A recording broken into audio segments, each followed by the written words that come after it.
नमस्कार, मैं हूं Amod Shrivastava. Amazing thought, amazing message, amazing information की दिशा में आज एक कदम और आगे। आज की इस कहानी का शीर्षक है जाओ और आओ। आपको ये मेरा वीडियो अच्छा लगे तो लाइक करें, शेयर करें और लाल बटन दबाकर सब्सक्राइब अवश्य करें। साथ ही बेल आइकन दबाना बिल्कुल ना भूलें। आज के इस कोविड के दौर में 2 गज की दूरी, मास्क है जरूरी का पालन अनिवार्यता करें। आज की इस कहानी का शीर्षक जाओ और आओ। एक गांव में एक धनी मनुष्य रहता था। उसका नाम भैरोमल था। भैरोमल के पास बहुत खेत थे।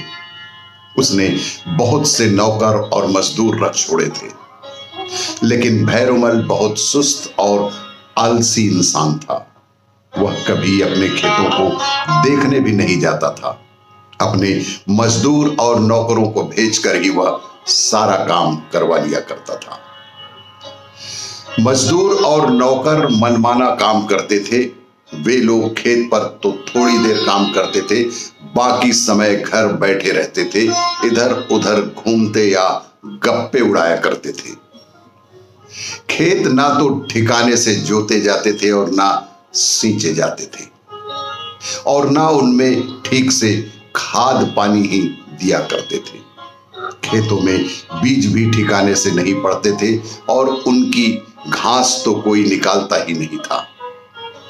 इसका फल यह हुआ कि उपज धीरे धीरे घटने लगी। थोड़े दिनों में ही भैरोमल गरीब होने लगा।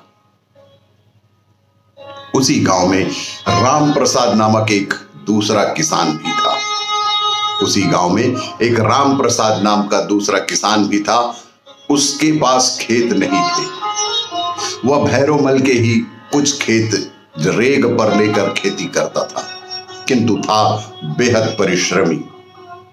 अपने मजदूरों के साथ वह खेत पर जाता था, डटकर परिश्रम करता था। उसके खेत भली प्रकार जोते और सींचे जाते थे। अच्छी खाद पड़ती थी, सिंचाई समय पर की जाती थी और घास खरपतवार निकाली जाती थी, और तब बीज भी समय पर बोए जाते थे। उसके घर के लोग भी खेत पर काम करते थे, मेहनत मशक्कत करते थे। खेत में उपज अच्छी होती थी।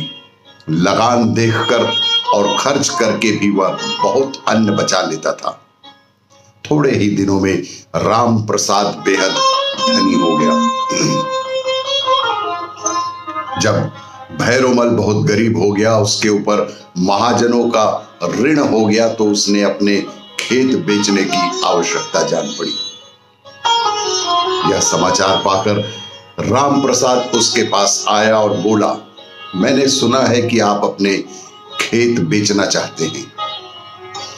कृपा करके आप मेरे हाथ अपने खेत बेच दे। मैं दूसरों से कम मूल्य नहीं दूंगा। भैरोमल ने आश्चर्य से पूछा कि भाई राम प्रसाद, मेरे पास इतने खेत थे, फिर भी मैं ऋणी हो गया हूं, किंतु तुम्हारे पास धन कहां से आ गया? तुम तो मेरे ही थोड़े से खेत रेग पर लेकर खेती करते हो। उन खेतों की लगान भी तुम्हें देनी पड़ती है और घर का भी काम चलाना पड़ता है। मेरे खेत खरीदने के लिए तुम्हारे पास इतने रुपए कहां से आए? किसने दिए? तब राम प्रसाद ने कहा कि मुझे रुपए किसी ने नहीं दिए। उन्होंने कहा कि मुझे रुपए किसी ने नहीं दिए। रुपए तो मैंने खेतों की उपज से ही बचाकर इकट्ठे किए हैं।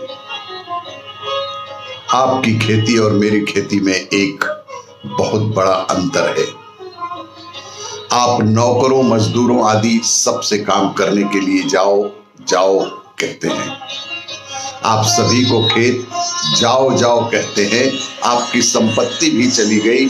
मैं मजदूरों और नौकरों से पहले काम करने को तैयार होकर उन्हें अपने साथ काम करने के लिए सदा आओ कहकर बुलाता हूं। इससे मेरे यहां संपत्ति आती है और आपके यहां से सारी संपत्ति जा रही है।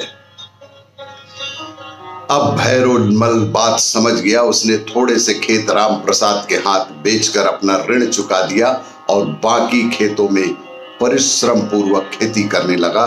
थोड़े ही दिनों में उसकी दशा दिशा सुधर गई, वह भी सुखी और संपन्न हो गया।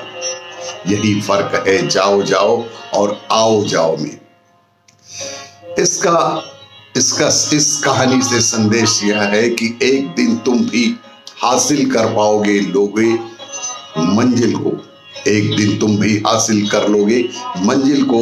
असफलता जहर नहीं है, असफलता जहर नहीं है जो खाकर मर जाओगे। जिंदगी में अगर कुछ पाना है तो कुछ खोना भी बेहद जरूरी है। आपको ये मेरा वीडियो अच्छा लगे तो लाइक करें, शेयर करें और सब्सक्राइब अवश्य करें। धन्यवाद।